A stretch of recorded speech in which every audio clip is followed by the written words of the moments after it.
Hello and welcome to video 3 of Ignite Your Inner Healer. I'm Neil Cannon. Today we're going to be talking about gut health, gut feeling, and your microbiome. Now, we touched on this a couple of videos ago when we talked about inflammation, immunity, and your army of defenders. And it's worth circling back to this because it's so important to understand the role of the gut. So, we have billions of microbiome, these little bacteria in our gut. They're all over our gut, all over our gut lining. They're actually throughout our entire body, but most of the immune system is in the gut, located in and around the gut. 70 to 80% of it is in and around the gut. So not only do we want to take out the things that might be causing inflammation in the gut that we talked about in video 1, but we want to be really loading up on what's going to fuel the microbiome. These billions of bacteria that we have are friendly bacteria, if you will. When we talk about antibiotics, by the way, what they do is not only kill off the bacteria causing whatever infection or symptom your body is demonstrating to you, but they destroy the gut bacteria. And it can take up to 1 year for your body to repair from one course of antibiotics, which is normally about 6 days. I learned this from a company called Viome. And not just them, by the way, I've verified some of this stuff. Normally, when someone makes such a claim like that, I'll go and have a look at it. And I'll see if it's verified by a number of people that I really trust and follow and respect, then I believe it. But it doesn't really matter. Ultimately, we all know that the antibiotics is causing harm, and we want to avoid it as much as we can. Okay, they are very brilliant in emergencies. We cannot deny that. It's just that if we, let's say you have suffered from a skin condition. I had one woman call me from Sydney who was head to toe in dermatitis, and meaning she was weeping, and it's horrible. It's when your skin is so raw that you don't even have a top layer of skin. It's so painful. And she saw one of my webinars because a lot of my stuff's skin focused because of my own personal journey with eczema. And she was kind of at her wit's end. The interesting thing about her is she went through the medical training and she was a newly qualified doctor in Sydney. And I said, have you learned anything about the role of gut health in your skin? And she said, no. All we've really learned about is the treatments for it, which I know. She said, I know symptom addressing only, because she's kind of a broader thinker, shall we say, other than what she's taught in medical school. And she's been doing her own research on gut health, and we had this wonderful conversation. And I said, how cool would it be if once we've worked together and you've healed your skin from within by really repairing the gut, you can go back to your medical community and share this amazing results that you've had, so you can inspire them to really incorporate this into their training as well. And she immediately said, no, there's so much resistance in this space about gut health and skin. I was like, well, I kind of knew this anyway, but hearing it from the horse's mouth, as it were, was still a bit of a shock. And she actually said, my dermatologist categorically told me there's no relationship between gut health and skin health. For me, I said, that's actually the equivalent of saying there is no relationship between the engine in my car and my car moving. It is that clear. This is undeniably true. So when we get clear on the role of gut health in healing not only any skin condition, but any symptom, then we can heal our own bodies. So we want to take out all the stuff that's potentially causing harm. First place to look is always in the food, what we're consuming, because it goes straight in there. That's the fastest way to get results for most people.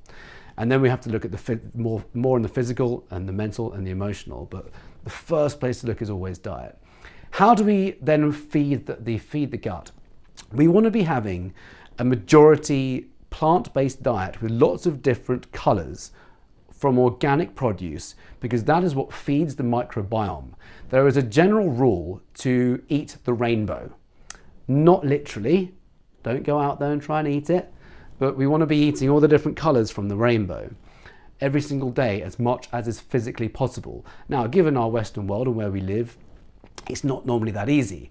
So what I tend to recommend always is find some kind of micronutrient blend, a micronutrient supplement, or get vegetable juicing every single day. That can be a bit of admin for some people, a bit of a hurdle, although some people do love to do it. And if you're somewhere like LA, where I've been lucky enough to live for 4.5 years, not right now, but you know, there's vegetable stores on every single corner and vegetable juicing shops. So if you can do that, wonderful. It can get a bit expensive, but for the most part, think about vegetables as so important to feed the microbiome in the gut. That's what your microbiome loves.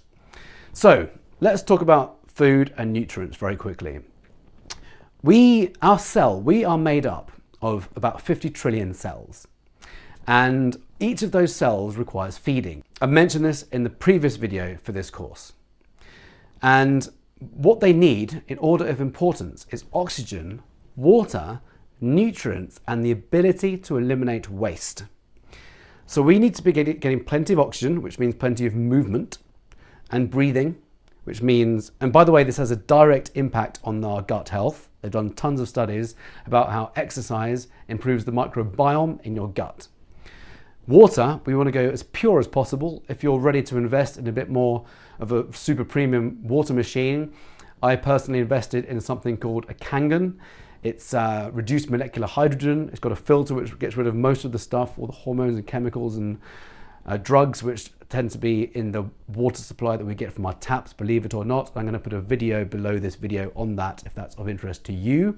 I would encourage investing in a premium quality water machine because it's our number 2 life fuel. Number 3, we have nutrients. Obviously, I'm talking about majority plant-based, a little bit of eggs, fish, meat, if you can tolerate eggs, meat, fish, if you're going to eat them. The most part of our diet must be vegetables.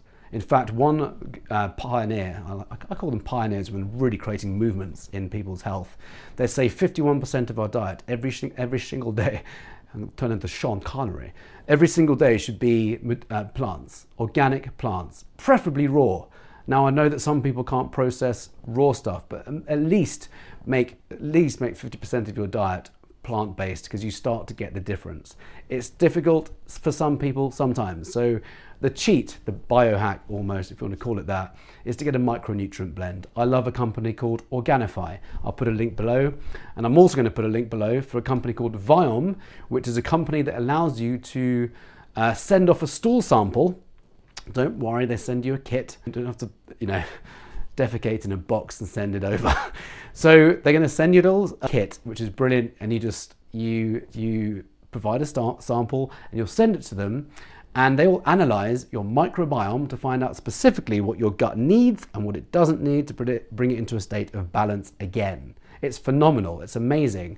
At least download the ebook and see and learn about the gut. One final thing about the gut I want to talk about is it is a semi-permeable membrane. What that means is it's designed to allow most tiny things to seep through. Micronutrients, vitamins and minerals and live enzymes, predominantly from plant-based food. It allows them to seep through this semi-permeable membrane into the bloodstream. It's a normal thing that's meant to happen. What happens with the gut though is some alien intruders, let's call it that, like the gluten, for example, can actually tear the gut lining, and other proteins and even drugs can cause the gut lining to tear, allowing larger things to pass through. So in the case of autoimmune diseases, most, if not all, are a result of leaky gut. And the main focus for any autoimmune disease, whether it's multiple sclerosis or fibromyalgia or Crohn's disease or ulcerative colitis, whatever you want to call it, hives, it's all about repairing the gut. So you want to be getting rid of leaky gut, and there's so many things that we can do to do that. And if you read about any book or interview anyone who've gone to my podcast, people who reversed autoimmune diseases, this is the main focus. We want to have a healthy, clean, beautiful gut. So I'm going to put a link below this video to a couple of things. Check them out, and I'll see you in the next video, which is about nutrients. The end. So we've had iGnite. The next one is on nutrients. See you in the next video. Enjoy and check out the links below.